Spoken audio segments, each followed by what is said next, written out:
Hey Rainier View, thanks for joining us online today. My name is Joe Finnessy. I am the campus pastor here at our Parkland location, and today we are continuing our sermon series, Reconstruction, a series all about exploring questions and doubts people have when it comes to faith, God, and following Jesus in 2022.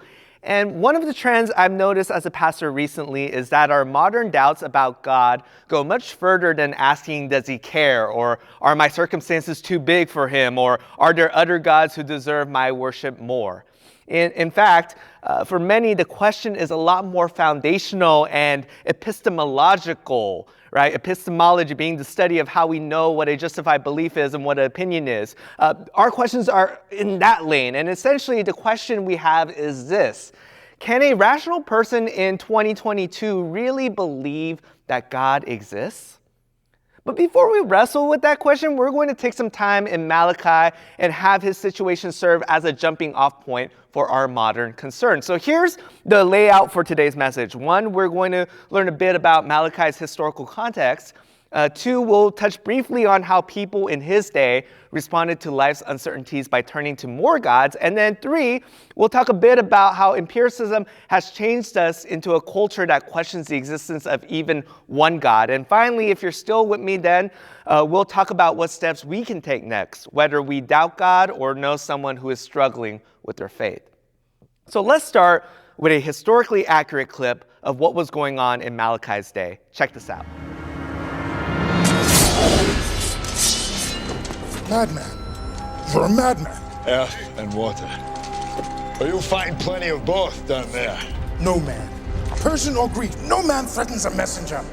You bring the crowns and heads of conquered kings to my city steps. You insult my queen. You threaten my people with slavery and death. Oh, I've chosen my words carefully, Persian. Perhaps you should have done the same. This is blasphemy. This is madness.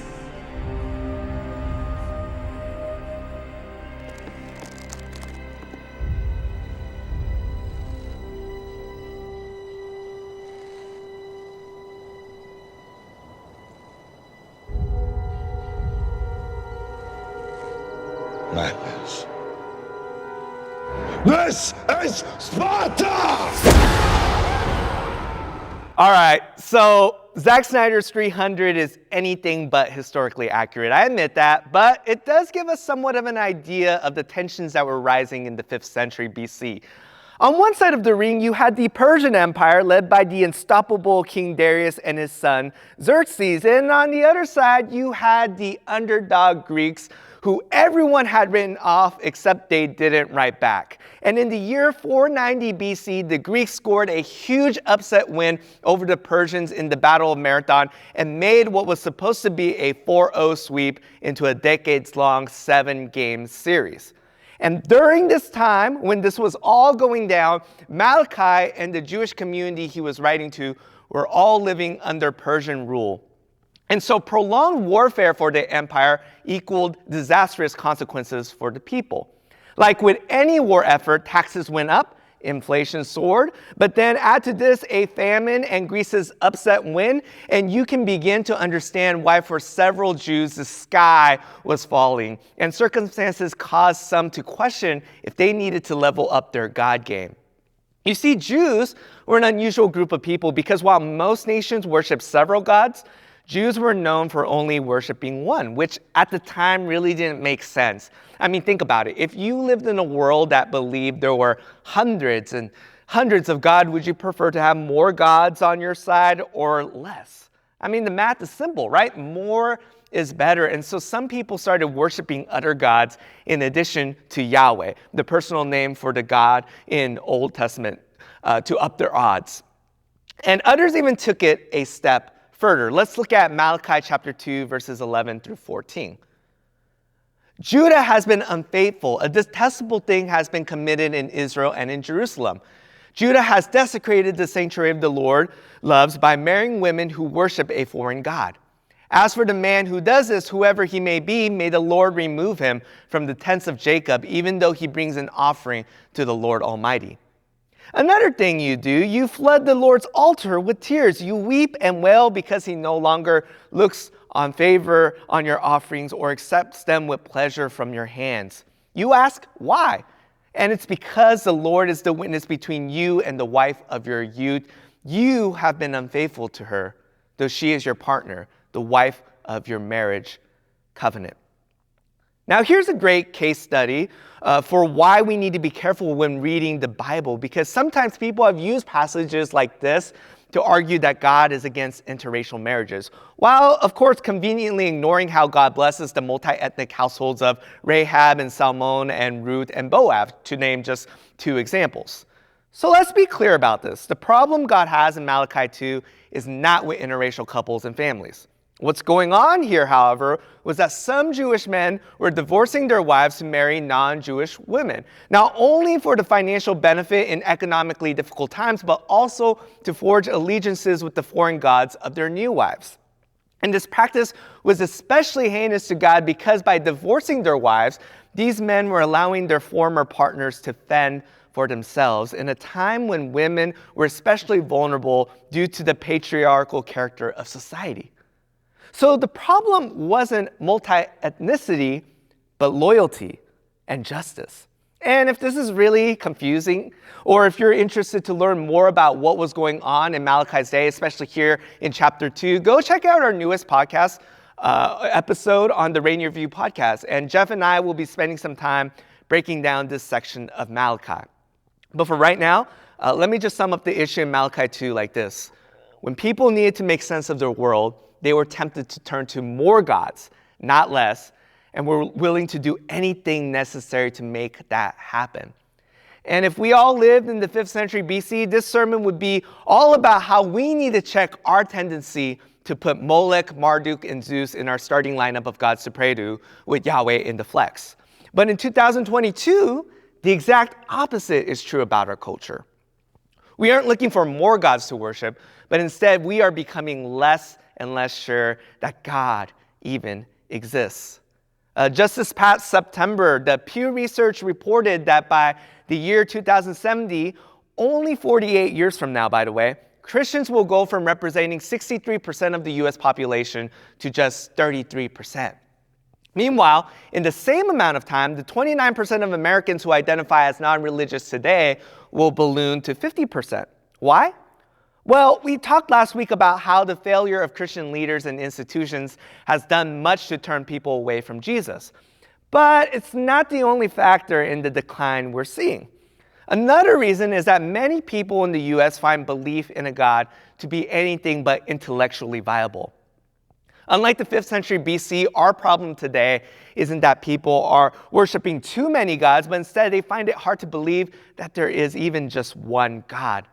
And much of this can be attributed to how empiricism and science has become the standard way of understanding the world around us. You know, we no longer believe that angels open doors in the sky to drop cosmic rain because we understand the hydrologic process. We no longer believe that the universe can be reduced to just water, dirt, wind, and fire, but that there are 118 elements with more yet to be discovered. And there was a time when stars and heavenly bodies were thought to be inaccessible divine beings, but now we have in our pockets a device that can show us photographs of interstellar gas and dust located over 6,500 light years away from us. To get an idea how far that is, even if Tony Stark created a spaceship that could travel 5.8 trillion miles an hour, it would still take you 271 days to get there. And we got that photo in high quality on our phones. Here's the point. Now more than ever, we can explain how our bodies functions as they do, how the natural world operates as it does, how to measure what we can't see, and how to discern the process through which the universe came to be, because science can provide quantitative and repeatable evidence for many of our questions. And because of this, more people than ever have adopted an empirical worldview that considers only those things which we can prove as trustworthy and everything else as just opinion until proven otherwise. Long story short, in Malachi 2:11, the charge is that Judah has been unfaithful, but the charge today is that with the growing acceptance of empiricism, a segment of our culture no longer believes there is a God to be faithful to. Now, if that resonates with you, if science has been your reason for doubting God's existence, then let me just say this. I get where you're coming from, and I'm not going to use this platform to talk about how the devil has deceived you or how science is fake because it was created by sinful human beings, or how the Bible aligns 100% with science, do a gotcha moment, and then pressure you to accept Jesus right now, because none of that is helpful, and quite honestly, it's insulting to your intelligence. But what I do want to challenge you to consider today is this. Now, science has helped us to make more sense of our lives and our place in the universe. There's no question about that. But that said, I do think it is intellectually fair for you to admit that whereas science tells us much about how things work, it's not so good at giving us meaning. Because if you're committed to an empirical worldview and only that which is quantifiable and measurable can be real and trustworthy, then you also have to accept that much of what brings meaning to your life is just an opinion. If you love your spouse, well, empirically speaking, what you're experiencing is just brain chemistry. If you would sacrifice anything for your children, well, empirically speaking, that is just your evolutionary biology at work to preserve the survival of your tribe. The late neuroscientist Paul Kalanithi puts it this way. To make science the arbiter of metaphysics is to banish not only God from the world, but also love, hate, meaning, to consider a world that is self-evidently not the world we live in. That's not to say that if you believe in meaning, you must also believe in God, but it is to say, though, that if you believe that science provides no basis for God, then you are almost obligated to conclude that science provides no basis for meaning, and therefore life itself doesn't have any. In other words, existential claims have no weight. All knowledge is scientific knowledge. So another way to put this is, if you want to believe life has no meaning beyond what you make of it, or if you are okay with limiting everything you have ever experienced in love to what can be measured and explained, that's fine. It's a logically consistent viewpoint, and I'll respect that. But let me ask you this. What if empiricism isn't the only option for making sense of life? What if the love you feel has more substance than what is just going on in your brain? What if your life isn't just a biological byproduct of the evolutionary process, but it also has purpose and value beyond your own subjective feelings? Because here's the thing, here at Rainier View, we believe that life is more than what you can measure and explain. That where empirical knowledge meets its limits, there's another kind of wisdom, better yet, a person who can make meaning in the world when all other options fall short. And that person is Jesus. And if you're at all interested in learning more about who he is, what he's about, and why people in 2022 would still give up everything to follow him and call him God, let's have that conversation. Feel free to reach out to our pastoral staff. We would love to talk more with you about Jesus. Now, if you are a follower of Jesus who has been in a season of deconstruction because you haven't been quite sure how faith fits into the modern world, then let me just say there's no shame in that. I want you to know that God invites your questions. That the very fact you have doubts is evidence that you are serious about your relationship with Jesus. Because here's the thing, your faith cannot mature without doubts. Doubt is to faith as antigens are to the immune system. When antigens enter a human body through a shot at your local pharmacy, what do? They cause the production of antibodies, which help prevent major illnesses in the future, right? Now, it may cause side effects, but antigens don't kill. Likewise, when doubt is introduced to faith, there may be side effects. You might get uncomfortable. You might get challenged. Lifelong ideas you had about God might change, but here's the thing. Doubt doesn't kill faith. Failing to engage with doubt, failing to produce spiritual antibodies, making no room for questions, having your faith community stifle your curiosity, now that's deadly. Here at Rainier View, we want to be a community that helps you process doubt because we're convinced that the unexamined faith isn't worth believing. Whether you know nothing about Jesus or have been following him your entire life, there's a place for you here. And one resource I want to recommend to you as you work through reconstruction is this video study series on Right Now Media called Tim Keller's Reason for God, which you can watch for free through our church. To make this experience even better, get some friends to join you and bring some snacks as well. If you are interested in this video series, check out the link below me to get set up. Finally, to the followers of Jesus here who are not struggling with their faith, who have worked through their doubts, who serve as leaders in this church, here's the action step for you today. Get fluent with the culture if you aren't already. Our country is changing, and the questions young people are asking are changing too, because their experiences are getting further away from ours.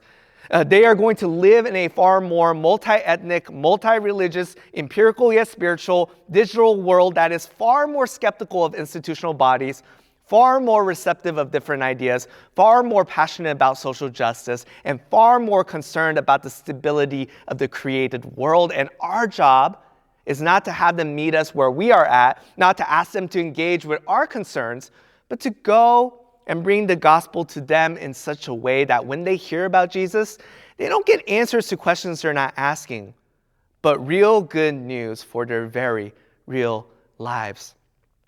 If we aren't deconstructing, we should be reconstructing. And if we aren't reconstructing, then we should be helping others in their journey of faith. But the only way we can do that is if we speak their language, is if we understand their concerns, is if we follow God's example and become ourselves incarnational and relational to the world around us. My encouragement to you is to be like Jesus. Look out for those in your life who are wrestling with their faith. Take time to understand where they are coming from and faithfully walk alongside them.